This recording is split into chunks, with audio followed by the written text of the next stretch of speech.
The day begins early for 14-year-old Christine.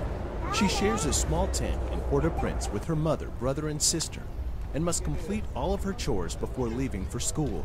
The January 12th earthquake destroyed their home, and for the past several months, they've been living in a temporary camp near the airport.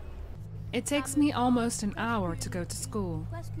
Sometimes there's heavy traffic, and it's difficult to find room on a bus because the streets are so crowded. There are also blockages in the street that slow things down. It's not easy. Christine says education is the one thing that's going well in her life at the moment. She has a younger sister and an older brother, but her mother only had enough money to pay school fees for one of her children. She chose Christine. The earthquake not only destroyed Christine's home, it destroyed her school. For now, she's attending class in a temporary learning space provided by UNICEF, which is also supplying Christine and her classmates with clean drinking water, latrines, and hand-washing stations. More than 200 of these temporary schools were set up, and UNICEF is in the process of transforming them into semi-permanent structures made partially of concrete and bricks. Hundreds of additional semi-permanent schools will be built. All told, the new schools will help 135,000 Haitian children realize their right to an education. The biggest obstacle to building the new schools is removing the debris from the old schools. Some 4,000 schools were damaged or destroyed.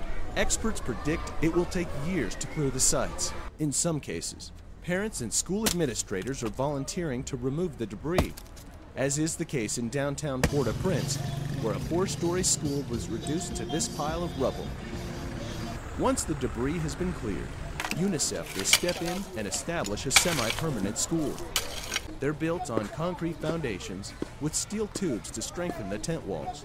Jeanette Matra is a UNICEF engineer who stresses the safety of the new schools.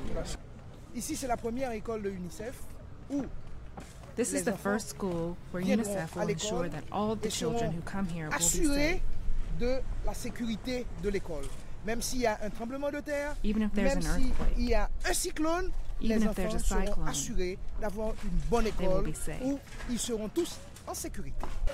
Memories of the earthquake linger in people's minds. Christine is no exception. On this day, she has returned to the destroyed home where she lived with her mother, sister, and brother. It makes me very sad to be here.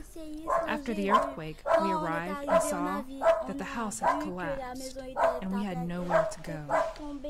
Back at camp, Christine tries to find a place in the shade to study.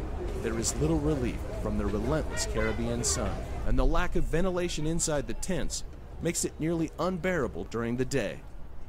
Christine clings to an education because she knows it offers hope in a country where hope runs scarce.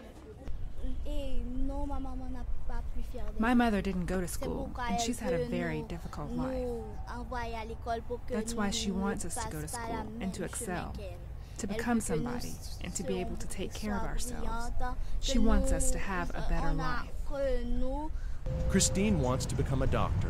It's a goal that keeps her focused and propels her through long, hot days. She fills her notebooks with drawings of the human body and dreams of the day when she is a doctor and can begin helping her countrymen.